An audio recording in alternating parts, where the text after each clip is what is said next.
Dieu puisse nous parler ce matin, guider le message, que la parole de Dieu puisse parler à nos corps ce matin. Prions. Oui, merci Seigneur. Encore une fois, je te remercie pour le privilège d'être en relation avec toi à cause de ton amour, à cause de l'Évangile, à cause de tout ce que tu as fait, de ta grâce. Je te remercie. Je veux te louer et te remercier. Je te prie spécialement maintenant pour ta parole qui puisse parler à nos corps, que tu puisses utiliser ma vie et bénir ton Église ce matin. Merci parce que nous avons déjà été bénis, mais que tu puisses continuer à nous parler et que ton nom soit glorifié. Merci Jésus, je te prie pour ça en ton nom. Amen. Amen. Ce matin, j'aimerais parler à propos... le sujet, c'est un appel de Dieu. C'est le sujet qu'on va parler ce matin. L'appel de Dieu. Et j'aimerais explorer avec vous un passage biblique qui se trouve dans le livre des Actes, chapitre 13. Mais avant de passer à la lecture de la parole biblique, je vais poser une question. Et je me pose cette question-là parfois. Qui seront les ouvriers à l'Église dans 10 ans, mettons 10 ans? Qui seront les ouvriers ici au Québec? Qui seront les gens en train de servir à l'Église dans 10 ans? Je pose cette question parce que c'est sûr qu'on ne peut pas répondre avec 100% d'assurance à cette question. On n'a pas la connaissance du futur pour faire ça. Mais je crois qu'il faut quand même réfléchir sur cette question. Parce que je trouve une question intéressante, importante. On peut penser, quand je parle d'ouvriers, on peut penser qui seront des pasteurs pour la prochaine génération d'ici à 10 ans? Qui seront les missionnaires que l'Église va envoyer dans les prochaines années? Qui seront les femmes qui vont être en train de servir dans le contexte de l'Église, dans les ministères avec des femmes et tout, des différents ministères que les femmes sont impliquées? Qui seront les responsables de l'école biblique? Qui servira dans chacun de ces ministères de l'Église locale? C'est ça une question que je pose. Même si on ne peut pas répondre avec 100% d'assurance, une chose on peut dire, et la vérité c'est que Dieu est déjà en travail. Dieu travaille déjà pour préparer ces gens-là. Dieu est déjà à l'œuvre pour préparer ses ouvriers. Et comment nous le verrons dans les passages d'aujourd'hui, il y a un processus aussi. Ça implique un appel de Dieu en réponse, ça implique la confirmation par l'Église, ça implique la préparation, la consacration, l'envoi. Mais la vérité, c'est que les leaders ne vont pas apparaître de façon instantanée, magique. Oh, voilà, c'est un nouveau leader. Il y a un processus qui a lieu dans le contexte de l'Église locale. Et Dieu est toujours à l'œuvre. Mais c'est dans le temps présent que Dieu commence à nous préparer pour le servir où il veut dans le futur. Un petit rappel, la semaine passée, on a parlé d'une Église remplie par le Saint-Esprit et on a vu l'Église en santé. Mais je pense que la semaine passée, on a parlé plus de l'Église à l'interne. Les gens qui ont été en train de prendre soin les uns des autres, persévérer dans la doctrine, dans la communion fraternelle, dans le parti du pain, dans l'adoration à Dieu, dans la prière, à l'interne. Et nous avons vu que Dieu avait été en train d'ajouter les gens qui ont été en train d'être sauvés. Aujourd'hui, on va voir un autre mouvement de l'Église. On va voir une initiative pour l'extérieur de l'Église. On va voir Dieu en train de bouger les choses pour envoyer des missionnaires, pour implanter de nouvelles églises, pour aller en autre part, pour élargir la présence de l'Évangile à cette époque-là. C'est ça qu'on arrive, c'est dans ce moment qu'on arrive dans le passage biblique qu'on va lire. C'est le passage biblique des Actes, chapitre 13. Actes des Apôtres, chapitre 13. Et je vais lire avec vous. Voilà, Actes chapitre 13. Il y avait dans l'église d'Antioche des prophètes et des docteurs. Barnabas, Siméon appelé Niger, Lucius de Cyrène, Manahen, qui avait été élevé avec Hérode, le tétrarque, et Saoul. Pendant qu'ils servaient le Seigneur dans leur ministère et qu'ils jeûnaient, le Saint-Esprit dit, « Mettez-moi à part Barnabas et Saoul pour l'œuvre à laquelle je les ai appelés. » Alors, après avoir jeûné et prié, ils leur imposèrent les mains et les laissèrent partir. C'est la parole de Dieu. Pour comprendre ce passage, j'aimerais commencer avec quelques explications. On voit que ça se passe dans une église, c'est l'église d'Antioche. On peut parler un peu sur la ville d'Antioche, sur cette église-là. J'ai ajouté même une carte qu'on peut accompagner. Voilà. Désolé, c'est en portugais. J'avais sa carte là. Mais je pense que ça va nous aider quand même. Mais juste pour montrer, vous pouvez voir ici la ville d'Antioche à gauche dans la carte. Et en bas, on trouve la ville de Jérusalem. Alors, vous vous rappelez que les débuts de l'Église, ça a commencé en Jérusalem avec les Pentecôtes, la venue du Saint-Esprit. On a déjà parlé de ces moments-là. La semaine passée, quand on a parlé de l'Église, c'était l'Église en Jérusalem. Mais quand on arrive au chapitre 13 du livre des Actes, l'Église est déjà présente dans les différentes places. On avait déjà l'Église en train de commencer dans les autres villes et l'Église était déjà en train de commencer dans les villes où il y avait beaucoup plus de non-juifs aussi. C'est ça la réalité dans la ville d'Antioche. C'était une ville très, très importante à l'époque. On trouve les débuts de cette Église-là dans le chapitre 11 du livre des Actes. C'est dans le chapitre 11 qu'on voit les moments quand l'Église commence. On voit que quand les disciples en Jérusalem ont entendu parler qu'il y avait beaucoup de non-juifs en train de recevoir l'Évangile à l'Antioche, ils ont envoyé Barnabas pour voir qu'est-ce qui se passe. Barnabas était là pendant un bout de temps. Ensuite, Barnabas est allé pour appeler Saoul, et l'apôtre Paul. Ils sont allés à Antioche, sont restés là-bas pendant 1 an en train d'enseigner les gens, faire des disciples à l'église d'Antioche. Ensuite, on voit que la région de la Judée, où se trouve Jérusalem, a passé par une période de faim, n'avait pas de nourriture pendant un bout de temps, une période de difficulté. Et on voit que l'église d'Antioche a envoyé l'aide à l'église de Jérusalem. Alors, on trouve que cette église qui était en train de commencer était déjà très généreuse, en train d'aider les frères, les sœurs d'autres places qui ont été en train de passer par des moments difficiles. Et pour faire ça, ils ont envoyé Barnabas et Saoul aussi, encore une fois, avec une mission spéciale pour envoyer l'aide à l'église de la Judée. Cette ville-là, Antioche, était une ville très, très importante de l'époque. C'était en capitale de la province de l'Asie. Oui, une grosse ville en vérité. Juste pour une autre petite explication, il y a une autre Antioche qu'on trouve dans la Bible, c'est un O. C'est l'Antioche de... Oui, voilà. C'est une autre ville avec le même nom, mais dans une autre région. Alors, il faut faire attention quand nous sommes en train de lire les voyages missionnaires de l'apôtre Paul, parce que parfois on voit qu'il est dans la ville d'Antioche, mais il arrive dans une autre ville qui aussi s'appelle Antioche, c'est une autre ville différente, plus au nord dans ces cas. Oui, voilà. OK. Continuons en parlant de l'église d'Antioche, c'était aussi une église multiculturelle. On voit ça dans les passages bibliques qu'on vient de lire dans les Actes chapitre 13, parce que dans le texte, on trouve une description de quelques leaders qui ont été là. Et cette description, c'est très intéressant.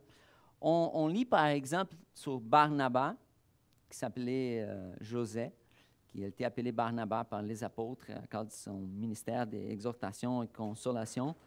Un juif dans ce cas. Mais il avait aussi Siméon, appelé Niger. C'est intéressant parce que Niger, c'est un mot qui veut dire noir. sa pelle la couleur de sa pelle, il était noir. Oui, sa peau, merci. Merci beaucoup, désolé.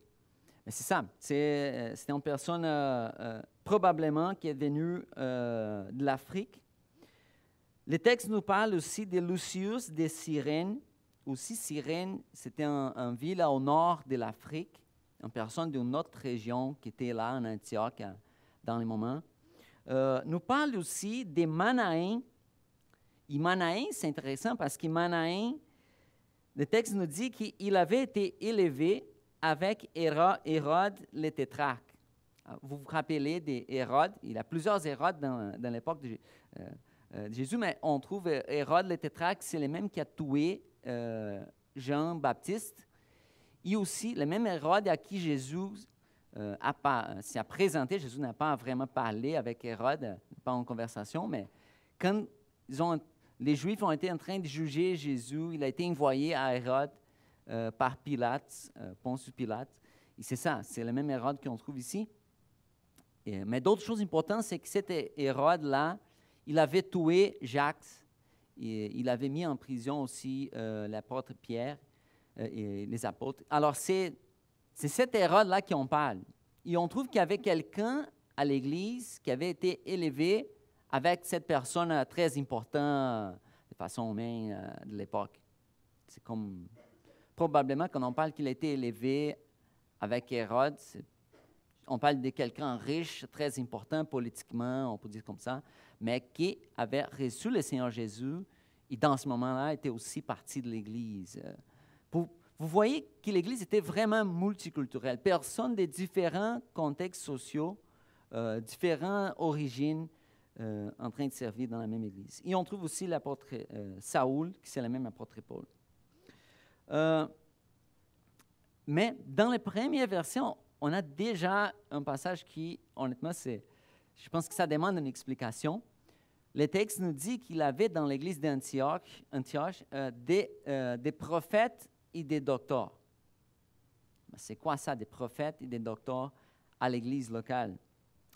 Je pense que des docteurs, c'est plus simple pour nous de comprendre. C'est comme la personne qui enseigne, qui a la capacité de faire l'enseignement à l'église. Mais c'est quoi les prophètes qu'on voit ici?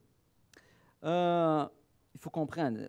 Alors, je peux commencer la réflexion. C'est quoi la différence entre les deux?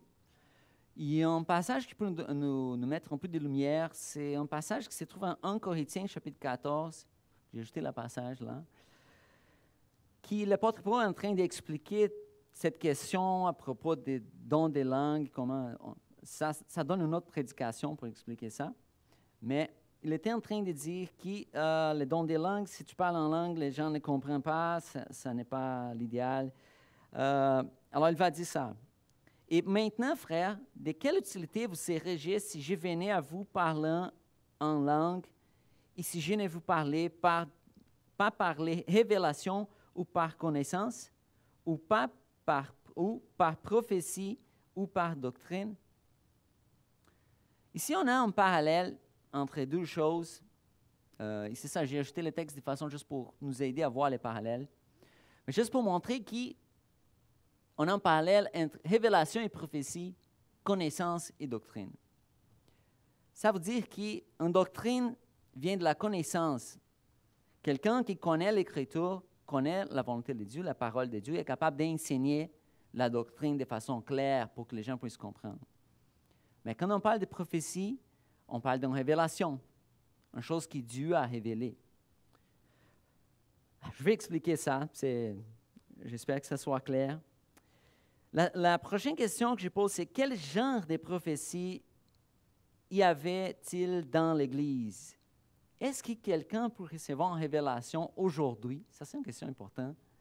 Parce qu'il faut vous rappeler, je viens du Brésil, beaucoup d'églises très extrêmement pentecôtistes. Et j'ai vu déjà toutes sortes de choses, des révélations problématiques aussi.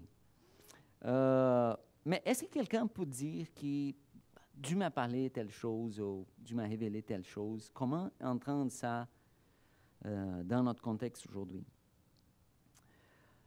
J'ai déjà prêché sur le texte d'Éphésiens, chapitre 4. J'ai essayé d'expliquer ça un peu, mais si vous vous rappelez, nous avons vu, par exemple, dans le texte d'Éphésiens 2, 20 et Éphésiens 3, 5, que les fondations de l'Église ont été posées par les apôtres et les prophètes.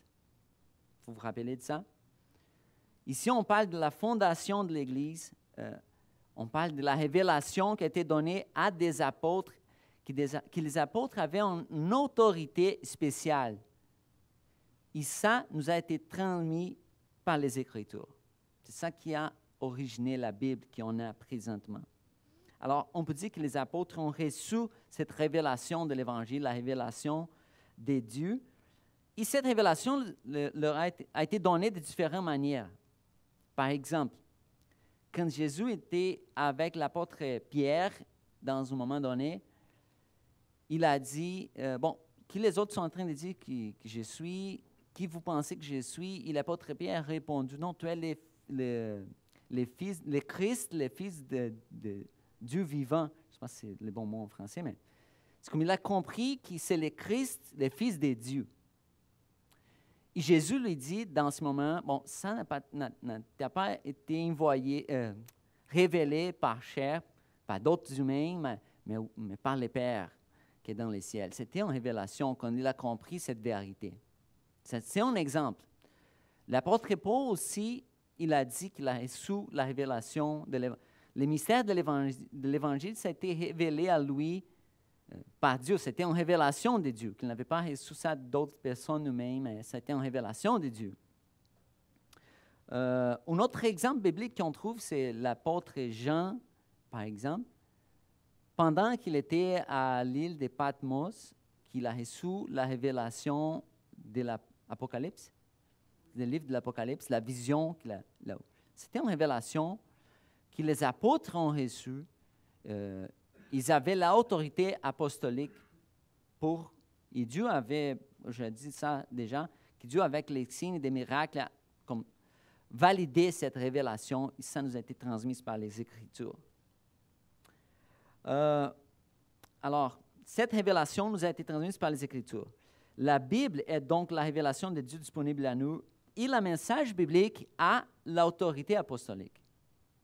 Quand on lit la Bible, c'est différent de quelques autres livres, parce que la Bible est une révélation de Dieu avec l'autorité qui a été donnée, avec un message qui a l'autorité apostolique. Quand on lit la Bible, c'est vraiment Dieu en train de parler avec nous.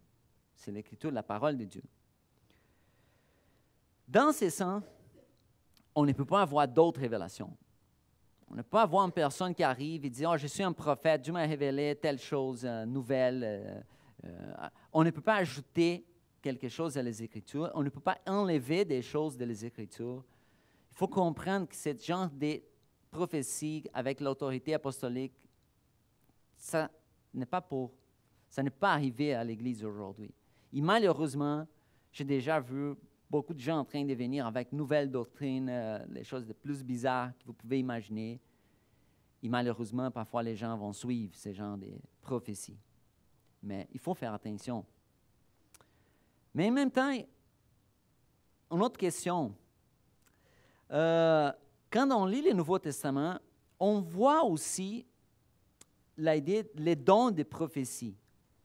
Les dons de prophétie dans le contexte de l'Église. Pas pour venir avec une révélation, avec l'autorité apostolique, mais l'apôtre Paul parle de ça dans le livre de 1 Corinthiens, chapitre 14, 1 Thessaloniciens, il parle de ça. Et on trouve aussi dans l'église d'Antioche aussi des prophètes et des docteurs. C'est quoi ça? Comment comprendre ça? On voit aussi dans les Écritures qu'il y avait certains prophètes qui n'étaient pas des apôtres. On lit par exemple son nom qui s'appelle Agabus, et qu'il avait quatre filles qui aussi étaient, ces 4 filles-là prophétisaient à l'Église. Oh, c'est quoi ça?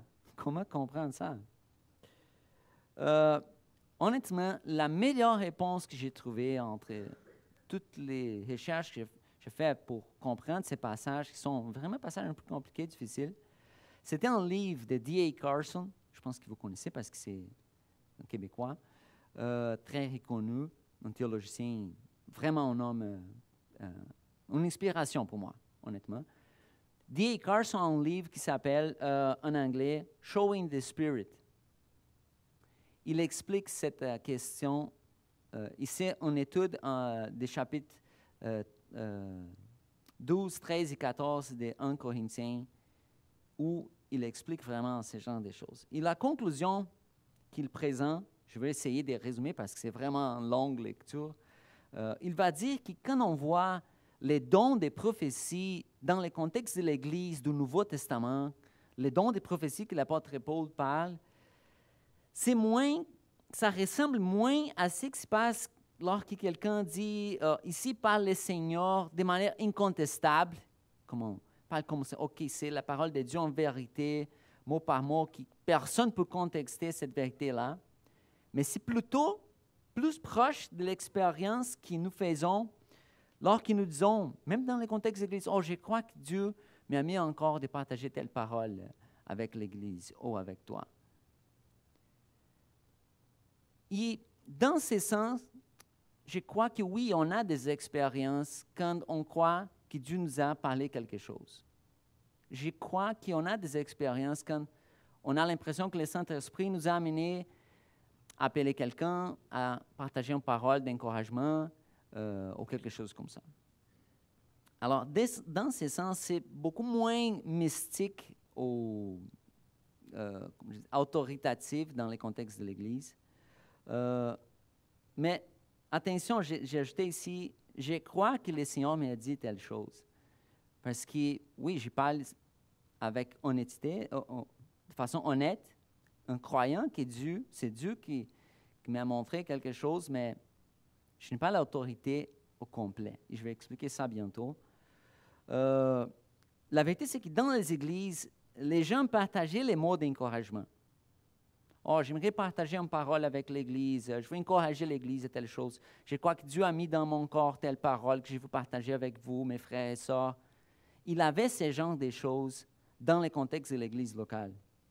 L'espace pour que les gens puissent partager des mots d'encouragement, des exhortations, des directions qui, à leur sens, venaient de Dieu. Avec la foi que ça vient de Dieu. C'est Dieu qui nous a mis à cœur de parler telle chose. La question, mais est-ce que ça n'est pas trop subjectif? Est-ce que ça ne peut pas nous amener à un risque de les gens parler selon leur propre corps, les choses qui viennent du corps humain et non de Dieu? Est-ce que ça peut être un risque pour l'Église? Oui. Et dans ce cas, c'est intéressant que quand le don de prophétie est mentionné par l'apôtre Paul, il mentionne toujours aussi que quelque genre de paroles comme ça, qui est partagé dans les contextes de l'Église, doit être jugé, évalué par l'Église locale. Et jamais ces genres de paroles doivent être mises comme « OK, c'est que le prophète a dit, c'est la vérité finale ». Il y a toujours un espace pour le jugement dans le bon sens, dans les contextes de l'Église, pour évaluer. Est-ce que ça, c'est une accordance avec les Écritures? Est-ce que ça, c'est une accordance avec la situation présente? Est-ce que la personne a vraiment montré un bon témoin de vie avec le Seigneur? Il y a toujours un espace pour évaluer les paroles qui ont été partagées et prendre une décision. La personne qui partage une parole qui vient de Dieu n'a pas l'autorité finale, ne peut pas dire, comme par exemple, les prophéties qu'on trouve dans l'Ancien Testament, quand on lit par exemple Jérémie, Ézéchiel, n'est pas le même genre de choses, c'est un autre genre d'expérience. Je vais montrer quelques passages bibliques. 1 Thessaloniciens 5, versets 20 et 21, par exemple. Ne méprisez pas les prophéties. L'apôtre Paul est écrit à l'Église. Mais examinez toutes choses, retenez ce qui est bon. Si quelqu'un a dit une chose, Dieu m'a dit telle parole, mais ça n'est pas bon, on ne doit pas retenir. Pour que l'Église a toujours la condition de faire le jugement, d'examiner, d'évaluer. Le prochain passage, c'est 1 Corinthiens 14, 29. L'apôtre Paul parle encore une fois pour ceux qui sont des prophètes, que 2 ou 3 parlent et que les autres jugent. Il faut juger qu'est-ce qu'ils sont en train de parler. Ça n'est pas seulement pour ce genre de prophéties, Mais même l'enseignement biblique, je partage un enseignement biblique, mais il faut que l'Église puisse évaluer que ça est en train d'être partagé.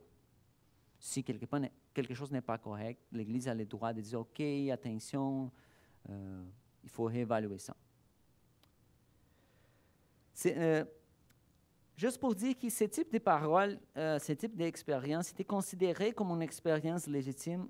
Il avait aussi l'importance, même si elle n'était pas considérée comme incontestable dans le contexte de l'Église locale. Quand quelqu'un partageait une parole, alors, je crois que Dieu a mis accord de partager telle parole avec l'Église. Pourquoi c'est important cette réflexion? Parce que je reviens à la question, est-ce que Dieu peut directionner quelqu'un? Est-ce que Dieu peut parler avec quelqu'un? Est-ce que Dieu peut, par exemple, quelqu'un peut dire que Dieu m'a appelé à telle chose, au ministère, par exemple? Parce que quand on parle de cette façon-là, je crois que Dieu m'a appelé au ministère. C'est comme une affirmation, OK, Dieu t'a révélé quelque chose de particulier à toi qui va changer ta vie, qui va changer ta direction. Est-ce qu'on a la condition d'avoir ce genre d'expérience? Bon, je crois que oui. Mais ce genre d'expérience va être toujours validé dans le contexte de l'Église locale. Ça doit être toujours validé. Et parfois, peut-être ça ne va pas être exactement ça. Je vais donner un exemple biblique, par exemple. Un autre exemple biblique. Dans le livre des Actes, chapitre 21, on voit que l'apôtre Paul a rencontré avec quelques frères de l'Église et que les disciples ont dit, poussés par l'Esprit, alors, regardez, c'est comme si, OK, ils ont été poussés par l'Esprit pour dire à l'apôtre Paul, pour ne pas aller à Jérusalem. Non, l'apôtre Paul, tu ne dois pas aller à Jérusalem. Le Seigneur m'a mis à accord de te dire que là, tu vas avoir des souffrances, des problèmes, des prisons et tout, ils ont dit. Ils ont essayé de convaincre l'apôtre Paul de ne pas aller à Jérusalem, poussé par l'Esprit. Mais qu'est-ce que l'apôtre Paul a fait? Il est allé à Jérusalem quand même, parce qu'il savait que c'était la volonté de Dieu. Il était au courant, il a dit ça. Je suis au courant que je vais avoir peut-être beaucoup de tribulations, de persécutions à Jérusalem, mais je comprends qu'il faut que je sois là pour prêcher l'Évangile. C'est le plan de Dieu. Il est allé. Vous comprenez? OK. Je vais donner un exemple pratique. La prochaine image. Les gars viennent, ils parlent à les filles. Oh, Dieu m'a révélé une chose. Dieu m'a dit que tu vas être mon épouse. Qu'est-ce que vous pensez de ça? Hein? Est-ce qu'on peut trouver ça, accepter ça comme une vérité? Bon, je ne sais pas, peut-être dans sa expérience, il pense que Dieu l'a dit ça. Mais peut-être la meilleure réponse de la fille serait, OK, dans ces cas, attendons que Dieu parle à moi aussi que tu vas être mon mari. Il faut que Dieu valide ce genre de messages dans mon corps aussi. Vous voyez? C'est drôle, mais c'est un exemple. Mais on peut penser à un autre exemple plus sérieux, qui c'est l'appel au ministère, parce que c'est ça que le passage parle. Est-ce que quelqu'un peut dire, frère et soeur, je sens dans mon corps que Dieu est en train de m'appeler au ministère? Ou dans l'Église, est-ce que le leadership de l'Église, ou même les frères et sœurs pour avancer, disent, bon, tu vois telle personne-là, je ne sais pas pourquoi, mais je pense que Dieu est en train de faire quelque chose, de préparer cette personne-là pour être un pasteur ou missionnaire, je ne sais pas. Est-ce que Dieu peut se révéler de cette façon dans le contexte de l'Église? Je crois que oui. Je ne veux pas partager, je ne veux pas entrer, ça touche parce que ça a changé beaucoup ma vie, ce genre de directionnement de Dieu. Mais je ne veux pas entrer dans les détails à cause du temps, mais oui, j'ai plusieurs expériences de confirmation, de direction dans les moments importants de notre vie personnelle, autant que couple, Dagmar et moi, oui, nous croyons que c'était le directionnement de Dieu, et ça a été important pour nous, autant que couple, dans notre vie personnelle. Et on ne peut pas enlever ça de l'expérience de l'Église, cette possibilité d'être en relation avec Dieu, être poussé vers une direction, parce que Dieu est en train de nous amener à cette direction-là. Mais le point important ici est qu'il doit avoir toujours la validation dans le contexte de l'Église. Sinon, comme je dis, ça pourrait être très subjectif. Quelqu'un peut pour avoir toutes sortes d'expériences. Mais si ça est validé dans le contexte de l'Église locale, bon, OK, ça peut y arriver. Le passage va continuer. Et dans le verset 2, ça va nous dire, « Pendant qu'ils servaient le Seigneur dans leur ministère et qu'ils jeûnaient, le Saint-Esprit dit. » Alors, vous voyez, je veux souligner, le Saint-Esprit dit.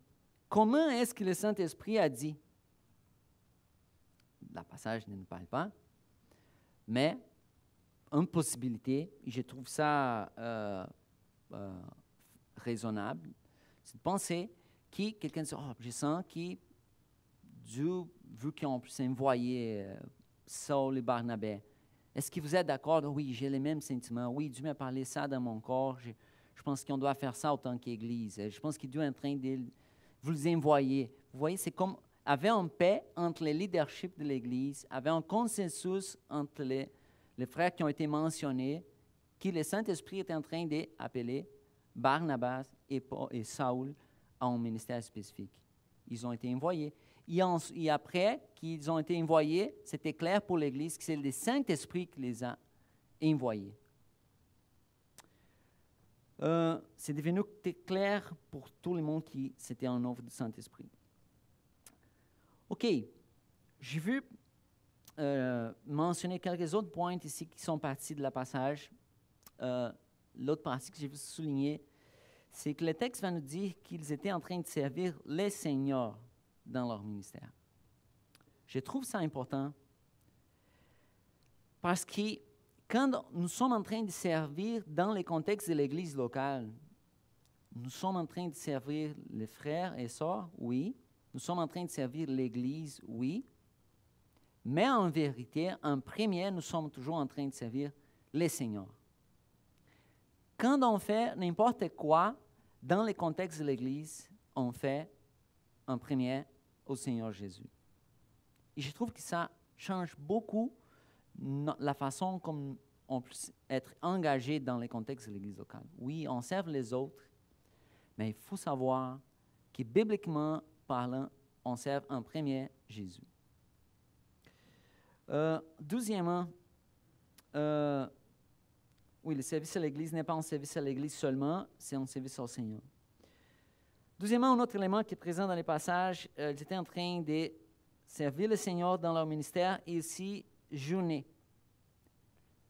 Je vais passer rapidement ici, mais je trouve important de mentionner, je ne veux pas détailler ici les avantages de jeûne, je ne sais pas si je prononce correctement, aujourd'hui, mais je pense qu'autant qu'Église, nous avons eu une expérience récemment que l'Église était en train de jeûner pendant un bout de temps ensemble. Je trouve que ça a été vraiment bénissant.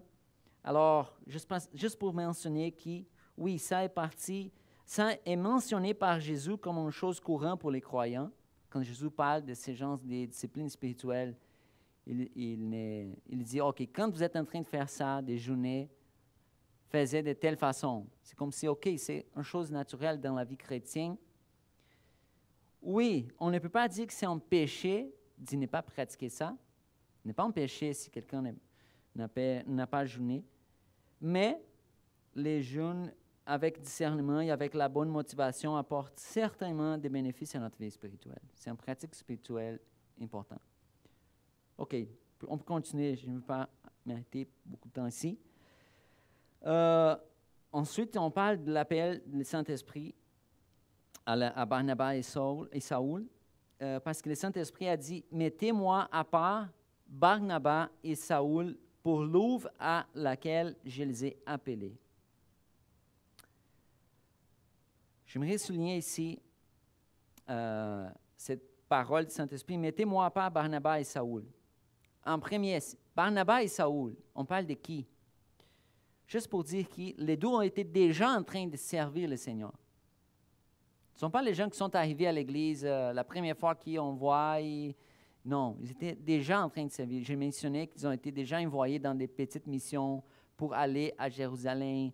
Ils ont été déjà en train d'enseigner dans le contexte de l'Église. Ils ont été déjà en train de travailler et servir le Seigneur. Barnabas avait déjà fait preuve de générosité. Dans le livre des Actes, chapitre 4, on trouve un moment où Barnabas avait vendu un terrain, il avait partagé des ressources financières avec l'Église. L'apôtre Paul, il avait déjà enseigné pendant un an en Antioche. C'est ça, ils étaient déjà actifs dans le contexte de l'Église. Et l'expérience nous montre que normalement, quand Dieu appelle quelqu'un pour un ministère spécifique, il appelle des gens qui sont déjà actifs dans le contexte de l'Église. Des gens qui sont déjà en train de servir, de faire quelque chose, de montrer. L'expérience montre ça.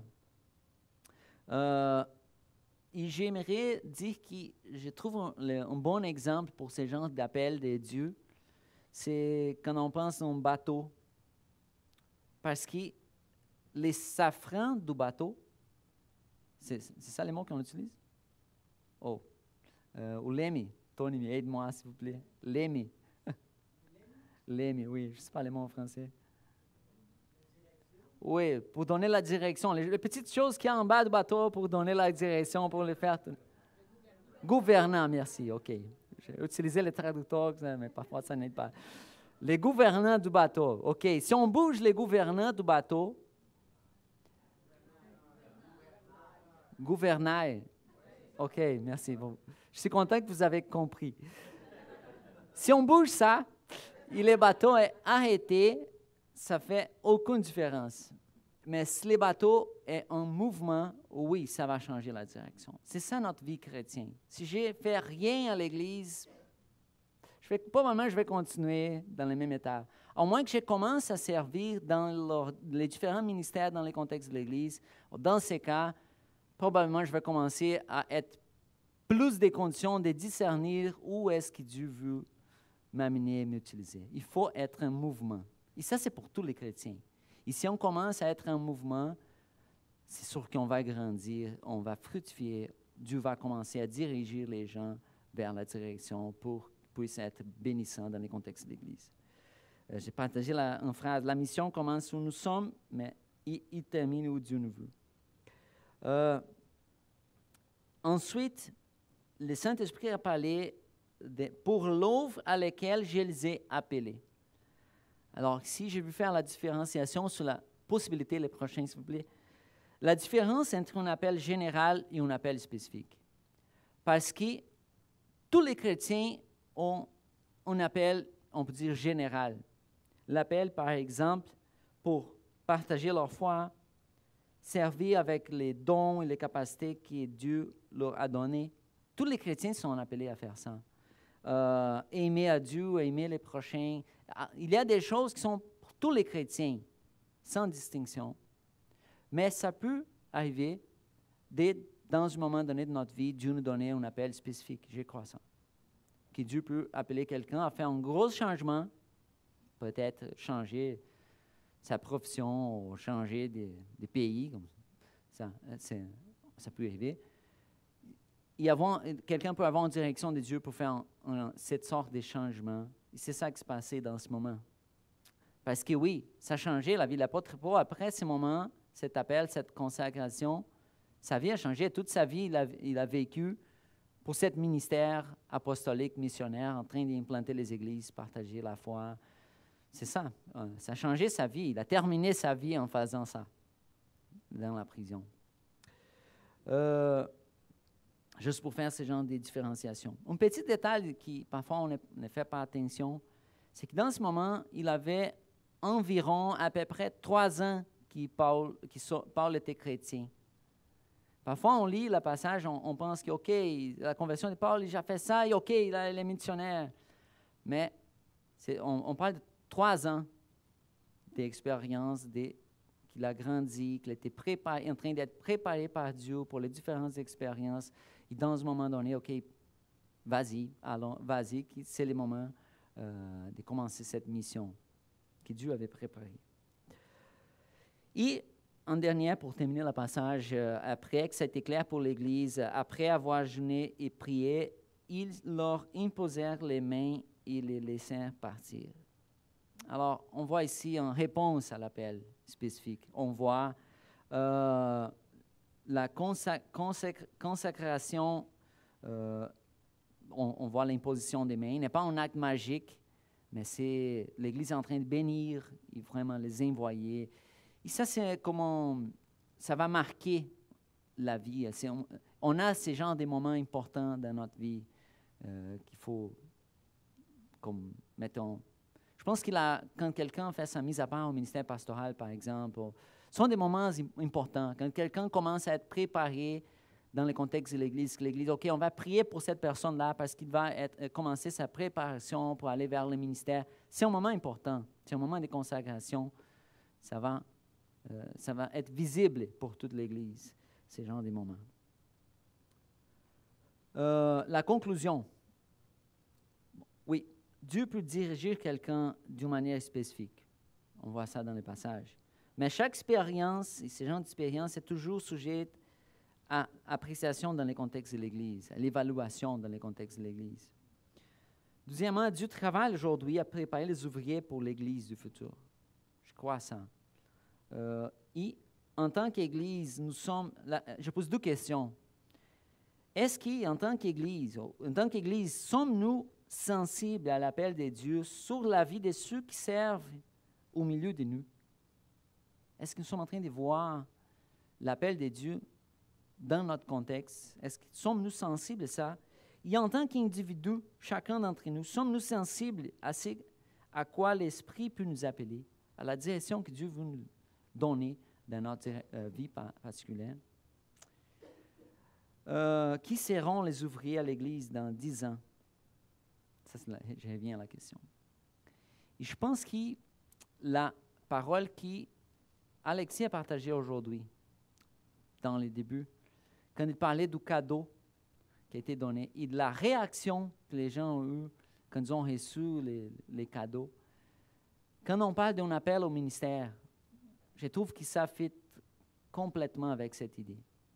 Parce que pourquoi quelqu'un va laisser parfois la condition de travailler dans une chose qui va faire plus d'argent, avoir plus de confort? Pourquoi on va changer notre vie pour servir le Seigneur? Pourquoi on va payer les prix quand on regarde les prix que l'apôtre Paul a payés? Il y a une réponse. Parce qu'ils valent la peine à cause de ce qu'on a reçu de Dieu en premier, qui c'est beaucoup, beaucoup, beaucoup plus que tout ce qu'on peut faire à Dieu. C'est une réponse. Je trouve que l'apôtre Paul et Barnabas, et ensuite l'apôtre Paul a commencé à avoir d'autres gens qui ont été en train de l'accompagner, mais ils ont fait tout ce qu'ils ont fait à cause qu'ils ont réalisé les grandeurs de l'amour de Dieu. Combien l'amour de Dieu était extraordinaire, merveilleux, une chose incroyable. Quand grand est le cadeau qu'on a reçu de notre Seigneur Jésus. Tout ce que Jésus a fait pour nous, c'est incroyable. Et ça nous donne la condition de répondre de façon positive quand Dieu nous appelle à une offre, quand Dieu nous appelle à faire un changement, quand Dieu nous appelle à répondre à ce que le Saint-Esprit nous parle à nos corps, il va confirmer à l'Église. Il faut toujours, c'est en regardant les choses que Jésus a fait qu'on a la conscience de répondre de façon positive à un appel de Dieu. C'est ça, que nous puissions être sensibles à les choses que Dieu est en train de faire. Parce que oui, je crois qu'il est à l'œuvre en train de préparer les gens qui vont le servir dans les prochaines années. Amen. Prions. Merci Jésus, encore une fois, pour ta parole. Et merci parce que tu es un Dieu présent, qui nous guide. Et tu nous donnes l'Écriture, tu nous donnes l'Église pour qu'on soit accompagné et guidé d'une façon, je peux dire, d'une bonne façon, sans être guidé seulement pour les sentiments ou les hauts et bas qu'on a, mais avec la façon comme tu as posé l'Église. Oui, on peut en même temps recevoir ta direction et marcher avec les autres ensemble autant que corps de Christ dans ce monde. Je veux te remercier pour tout ce que tu as fait pour nous, parce que c'est ça la vérité qui nous donnes la condition de répondre quand tu nous appelles. Parce que tu as fait beaucoup plus qu'on peut faire. C'est incroyablement différent ton sacrifice.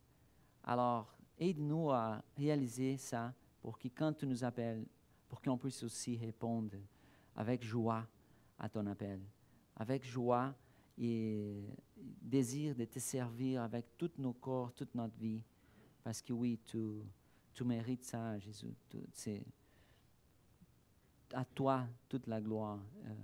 C'est ça que j'ai pris. Merci, Jésus. En ton nom. Amen. Amen.